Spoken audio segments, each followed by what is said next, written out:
Welcome to our channel. Today we how to log into Basecamp, beginner guide step by step clearly. Open your preferred web browser. In the address bar, type in the URL for Basecamp. Press the Enter key to navigate to the Basecamp website. Once the page loads, look for the Login button. Click on the Login button, usually located at the top right corner of the page.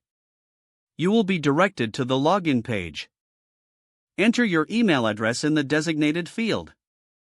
Next, input your password in the password field. Make sure to double-check your credentials for accuracy. If you want to stay logged in, check the Remember Me option. Now, click on the Login button again to proceed. If your credentials are correct, you will be logged into your Basecamp account. You will see your Basecamp dashboard with your projects and teams. If you encounter any issues, double-check your email and password. If you forgot your password, click on the Forgot Password link. Follow the prompts to reset your password via your email.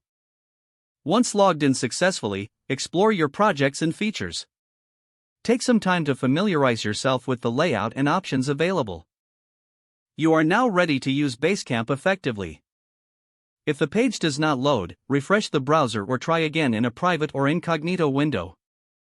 Make sure you are using the correct email address, then retype it carefully to avoid small typos. If your password is not accepted, use the Reset option and create a new strong password you can remember. Check your spam folder for verification or security emails, then complete any requested confirmation steps. Enable two-factor authentication if available to improve account security and reduce unauthorized access risk. After signing in, review your profile details so your contact information and settings are accurate and current. If you see an error message, note it down and try again after restarting your device and internet connection.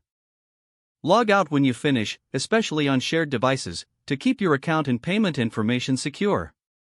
If the page does not load, refresh the browser or try again in a private or incognito window. Don't forget to like this video and subscribe to our channel for more step-by-step tech guides.